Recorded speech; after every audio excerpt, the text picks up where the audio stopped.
Hi there. I'm Nilesh. I'm the co-founder of Uniris, and with me is my colleague. Oh, hi everyone, this is Akshay.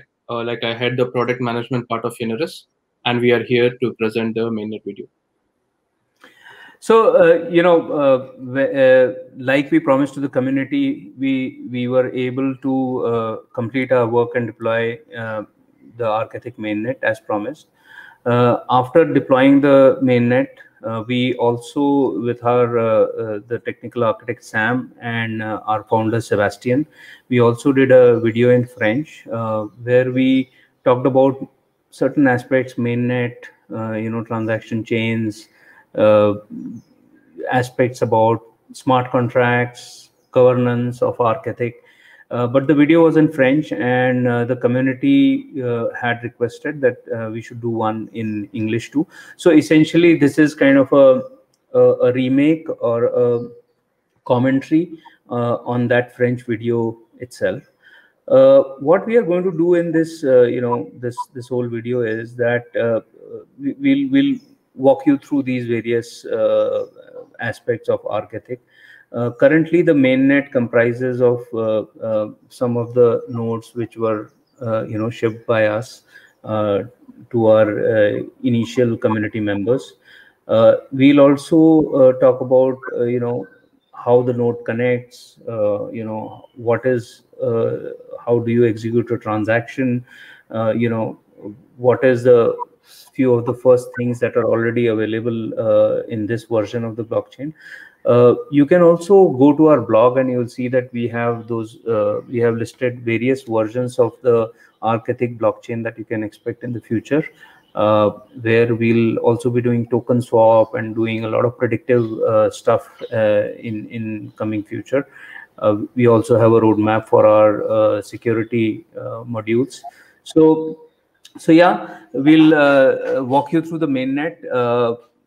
One very heartening thing I would like to share is that the community is already so involved that one of our members from the community, a developer, he actually went ahead and created a mobile application, which is like a kind of a Yuko wallet on Flutter. So thanks a lot. I think the whole idea of a public blockchain and the strength lies in the community participation, and we will enable and facilitate more participation in coming days and months.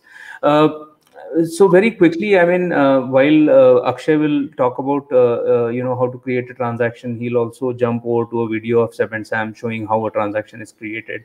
I just wanted to touch upon the fact that what we did as a part of creating this blockchain is that we have created a new form of consensus. We have created a new form of P2P network, and we have also created a blockchain where we have reduced the block to its atomic level, which is a transaction. So instead of a blockchain, we are actually doing a transaction chain, right?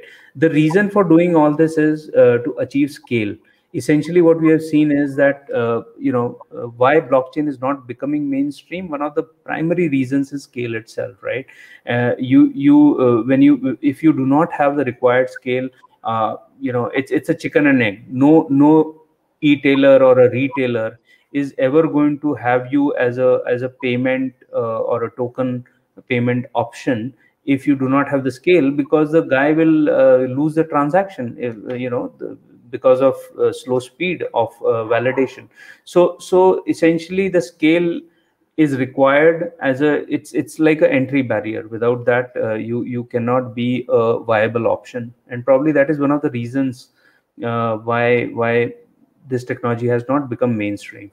So we did all these things and created, one of the things was transaction chain. We created it to ensure that scale. uh, not going into the generic aspects, and we'll now kind of talk about Architect specific transaction chain itself and how to create it. Akshay, if you can. Yes, yeah. So before I go on to brief you about the video of Sam, where Sam explains the a transaction execution, I just wanted to point out 2 points. The first would be that what currently to create a transaction say for example in Bitcoin, like, or in Ethereum, like it's very complex. So you need to create a private public key, like the 64-digit hash and all that. So like it's very complex for a common person to access the blockchain. So with Uniris and the Architect, like we try to nail it down and make it a hassle-free, like a very hassle-free experience. So like we start with the passphrase, like, and then move to a hardware key, and then move to a biometrics device. So it's very simple that anyone can have access to the blockchain. Second would be that a copy of the address of the transaction is searchable on any explorer or on any node. So like, which means that, let's say like you have a transaction chain, and each part of the transaction chain has its own addresses. So with any address, you can arrive at the very output balance of that transaction chain. So you don't no longer need like the last transaction address. So like those are the two key updates.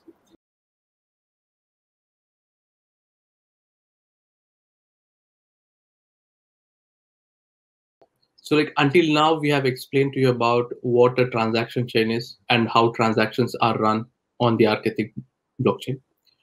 So right now we'll explain more about like the node, which is the most important part of the blockchain, or which runs the blockchain, right?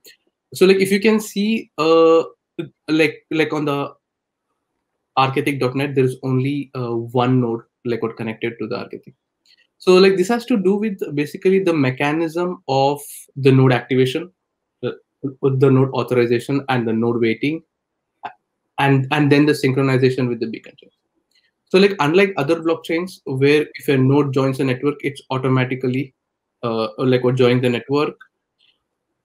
But with Uniris, like it has to go through a process of activation, authorization, and then synchronization.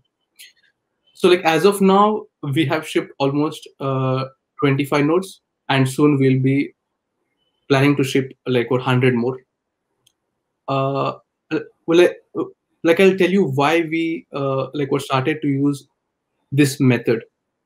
So most of the blockchains today, like you can take all the way from Harmony to Tezos, like most of the blockchains and like most of the nodes in the blockchains are on the cloud.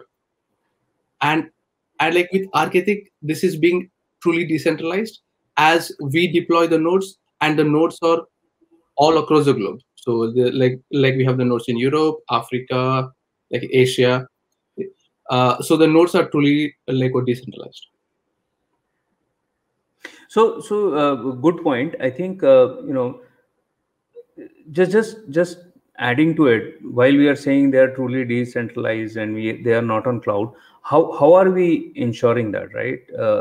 The way we are doing it in the first version of Architect nodes is through TPM based security, right? So this is a hardware security. The key is never taken out of the node. It is a piece of hardware that is actually keeping the private key and generating the public keys, right?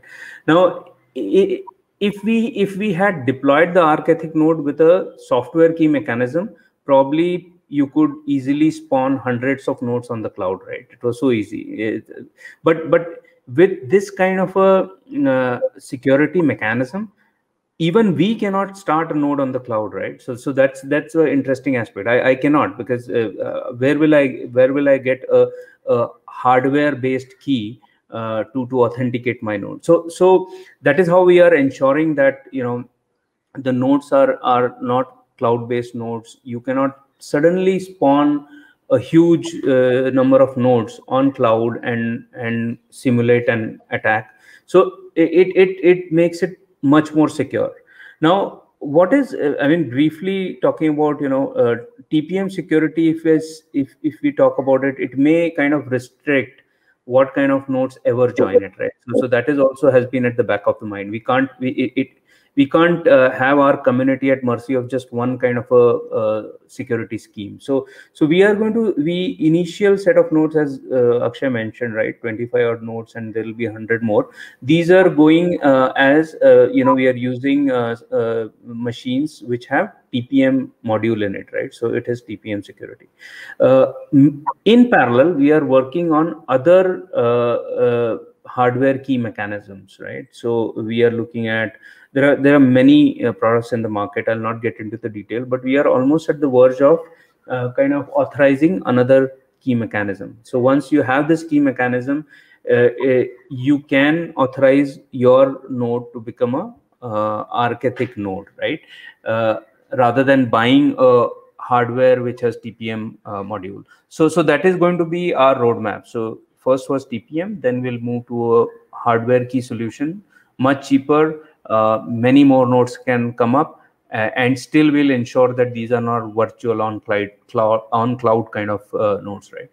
And the final version of our node roadmap of security would be the biometric key, right? So that is our own patent. After TPM and hardware, we'll move to biometric security, which will be our own solution, which is based on a patent which has already been granted in US and Europe, and India and China. So this is our patented technology, which we are right now in a POC kind of a phase. It'll easily take over 1 year to industrialize, right? Any device. So that would be our final version, where anyone can buy and create a key which is generated from biometric information and coming from a hardware. So hence the node is actually very securely identified. Since we are on the topic of security, I'll quickly also talk about something very interesting we have done. You can call it like making it a bit more quantum safe and a bit more versioning safe. So we have this ability to adopt to different kinds of cryptographic versions and schemes, right? So the way we have defined, we have dedicated some portion of our secure exchange to identify the security scheme itself, which means that any the blockchain is able to adopt to different versions of cryptographic algorithms. Two communicating entities can actually change their whole mechanism of cryptographic exchange if something new comes in the market, and it will still be valid. The chain will not have to undergo humongous upgrade or something of that kind. So that was another thing on the security. Since we are on the topic of nodes and hence minor validators, Akshay, why don't you briefly talk about the remuneration aspect, right, which we have decided? Oh yes. So nodes run the blockchain. So like it is like of utmost importance that the nodes are being fairly remunerated. So like as of now, like since we are in the very beginning of the evolution of architect blockchain, so there are not that many transactions to validate by the nodes, right? So like we have come up with a like a paying mechanism where a minimum of 50 euros is being given to every node, and on top of which, if the node validates more transactions, it will be what getting more remuneration. Say for example, if a node validates a transaction of 1 million UCOs, so the corresponding fee of 0.1% like is being given to the node which validates a transaction. So a minimum of 50 euros of UCO is being guaranteed. First, second is that no other blockchain guarantees a minimum of like a minimum UCO of like of compensation. Correct. No, and since we are on the subject of transaction fee, right? You just mentioned, so miners will eventually earn from the transaction fee based on the number of transactions, but at least at the start they have a minimum guaranteed remuneration, even if transactions are not there. The other interesting thing we designed in the network is that 10% of the transaction fee. So transaction fee itself is distributed, right? So it is miner gets I'll say majority of it, but 10% of the transaction fee, which goes to 10% of the part which goes to network pool, right, to sustain the network, is actually burnt, right? So this is programmed deflation. So burning of tokens has been utilized by many blockchains, right? But instead of doing it like every quarter, Binance has been known to burn, tokens. Many do a one-off burning, but the fact is that we have created a 10% transaction fee, program deflation, right? Every transaction, the fee part of it, which goes to the network, 10% of that is burnt.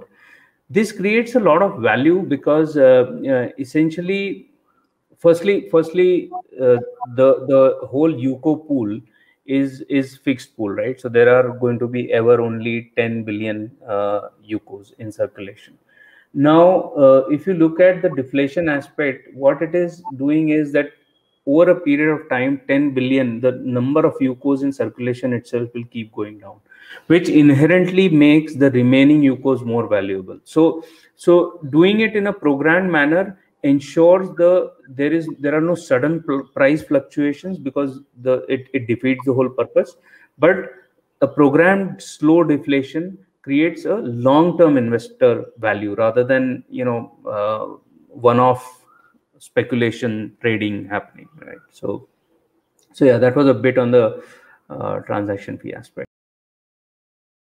We'll now talk about smart contracts and how we are implementing them in Arc-Ethic blockchain.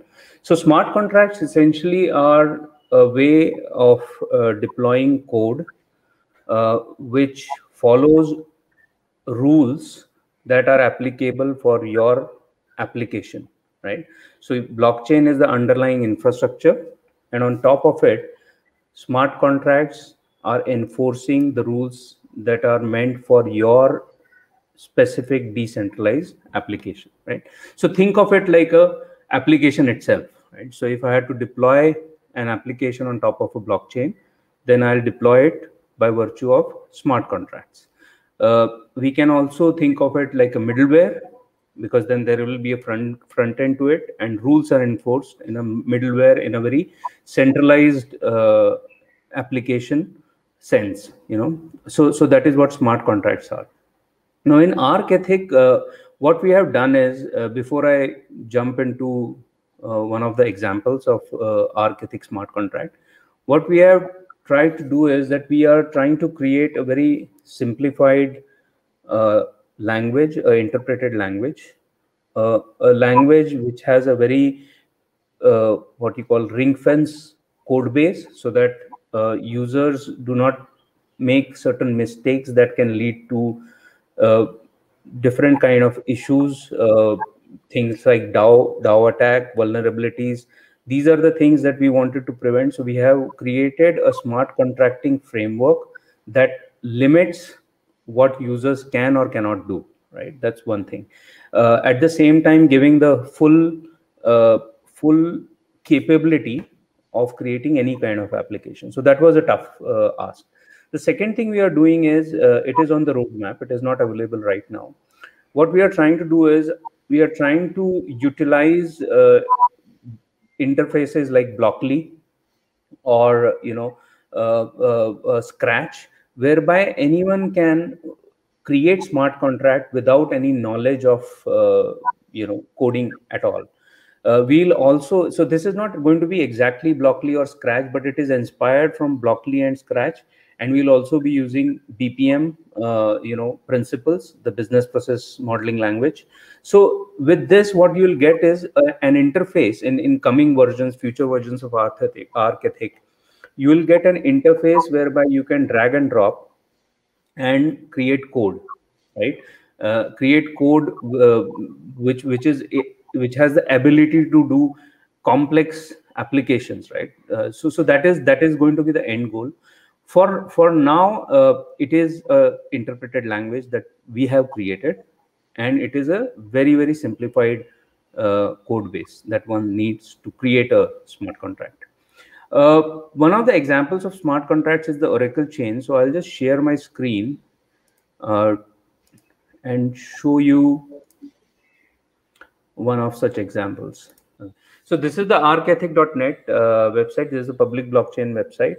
And what I wanted to show you was an example of an Oracle chain, which is a smart contract. So go to the developers tab, and this page is being served from the mainnet. Actually, you can see mainnet.arcethic.net. It gives you access to the GitHub, Explorer, and documentation. So in the Explorer, you can see that there are these almost 21,000 plus transactions. These are mostly Oracle chain transactions, actually. And here you can see the within the chains, you can see actually the Oracle chains. Now, what are we doing? This is a smart contract which is just fetching value of UCO from the external world, right? The idea, this would be one of the building block kind of smart contracts, because the value of UCO will have bearing on transaction costs and various other elements. So we just created a smart contract to fetch the value of the UCO, right? And we are fetching this value every minute. So if you keep going to the next page, you will see that we are fetching value every minute. We, for the sake of readability, we have just kept kind of 2 transactions per page. Hence, you can see so many pages. So that's more from a readability. But the simple fact is that this is how, this is an example of a smart contract which is already deployed, and it gets the value of the UCO, right? So let me stop sharing here. So essentially, before Akshay jumps in, what we are talking of is the ability to create smart contracts is already available in arcethic.net. There is a very robust roadmap whereby you will get mechanisms in which you can create smart contracts very easily without having to learn any language, right? And the final thing I'll talk about is from a very Oracle's perspective. So most of the times, when you talk about other blockchains, the oracles are centralized. What does a centralized oracle mean? So if you are getting information from the external world, the chance is that you are at the mercy of the uptime of the external world, right? If your source goes down, then essentially your oracle also goes down. So what we are trying to do in arcethic is we are trying to look at internal oracle chains and distributing them, decentralizing them, to ensure that there is no such single point of failure, right? Akshay, anything you would like to add on this? Oh yes, like the 2 key takeaways would be the very internal oracle chains of arcethic, and the easy or the simplicity to build smart contracts. So I'll just take an example. Let's say there is a farmer in France, and he wants to do an insurance for his farming land. So he or she can directly get into a smart contract with the insurance company, saying that if the temperature of France goes beyond 40 degrees Celsius, then I get a reimbursement of some of the insurance money. So those kind of simple and yet complex smart contracts can easily be executed by a farmer or by a very low non-tech guy. Absolutely. So that in effect was a quick, a very quick demo of one example of a smart contract, right, in arcethic, and how our developer community can start creating. Once we have those interfaces, it will become even more easier. I think next, very quickly, we'll also talk about NFT along with Akshay. Here, when we are talking of NFT, it's a non-financial token, right? So the example of NFT of arcethic can be the ability to deploy, we are already working on a project where we are going to deploy tokens for a club, a sports club, right? How do you create tokens which lead to engagement of your viewers and spectators, right? So NFTs, the way we have designed the whole interface, NFTs are extremely easy to create. Probably Akshay, you can talk about it, and we can even later share from Sam's and Seb's video a way of how the NFTs are created. Yeah. So yeah, if you could add about that. Oh yes. So basically, like to give you a very quick example of NFT would be the very first tweet on Twitter, like was created by Jack Dorsey, like which was sold for almost hundreds of millions of dollars. So like that's how powerful NFTs can be. Like they are both simple and very efficient, like to create non-financial tokens. We'll now briefly talk about the governance in general and governance, how we have implemented on Architect.net. So in blockchain world, where code is the ultimate law, governance becomes extremely important aspect, right? It's a decentralized network, and yet there needs to be some way of ensuring that a blockchain lives forever, which means it is evolving with time, and there are enhancements, there are changes, and who or what kind of governs what is allowed and what is not allowed, right? So hence governance is an extremely important aspect in any decentralized network. Mostly there are two types of governances, right? On-chain and off-chain governance. Most of the blockchains which started off, most of them have off-chain governance, really. And if you look at Bitcoin blockchain, the miners are the kings. I mean, the miners have the maximum say in what goes on in a Bitcoin blockchain, right? Similarly, there is Ethereum, again, off-chain governance for now. There are some new blockchains that are coming with on-chain governance. And what on-chain governance means is that,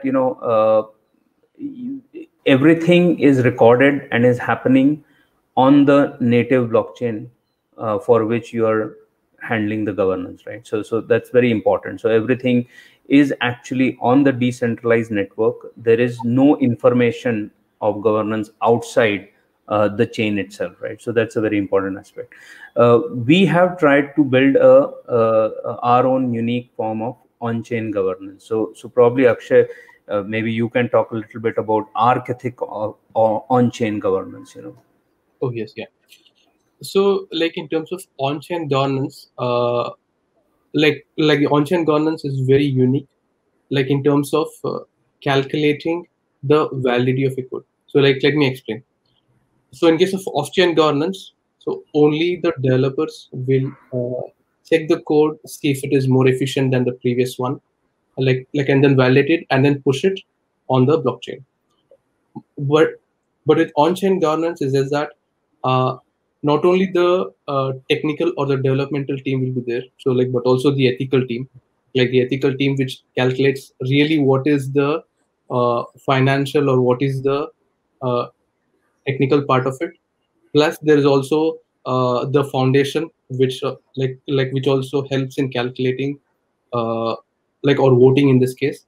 So it's not just the developer community, but the technical, the ethical community, the foundation, and many others play a vital role in like determining the next versions of the blockchain. So like that's very unique with Architect. Correct.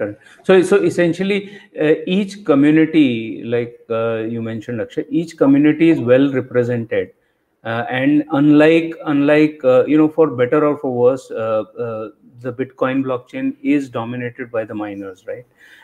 Similarly, Ethereum may be a little kind of biased towards, again, developers, right? But what we have tried to do is we have tried to have kind of a equal representation from each community.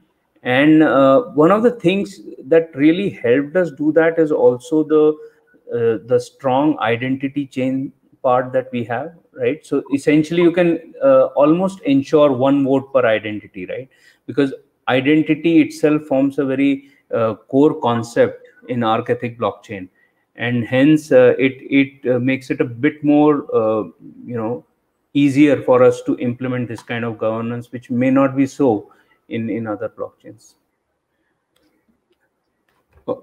To further add to what I just mentioned about various communities having having their vote into what goes into the blockchain and what does not. If you were a developer, right, how would this happen? You would actually go ahead and do your code proposal on chain, and your code with its proposal, think of it like a code documentation or a requirements documentation along with the code itself is available on chain. It becomes part of the chain, and it is available for everyone. All these the foundation, ethical council, developers council, technical council, every community member has access to your code proposal, right? And the whole voting itself, we are using something like a Condorcet method of voting. The voting itself happens on chain, and if the community has accepted your code proposal, essentially you are rewarded for your efforts for ensuring the perpetuity of the blockchain, and a new version of blockchain gets propagated. So everything is on chain. Your code proposal is on chain, your code is on chain, the history of voting is on chain, and once accepted, the whole nodes, all the nodes are moving to the next version of the blockchain. So that is how essentially you will have now a new version of the blockchain, right? So I hope you liked this video. This is just to give you an introduction of Arc-Ethic mainnet. The community wanted to have introduction in English. We already had Seb and Sam presenting it in French. As I said, we are busy preparing the next version, and you will keep hearing from us. We'll keep coming back to you with more informative videos and updates about Arc-Ethic. Thank you.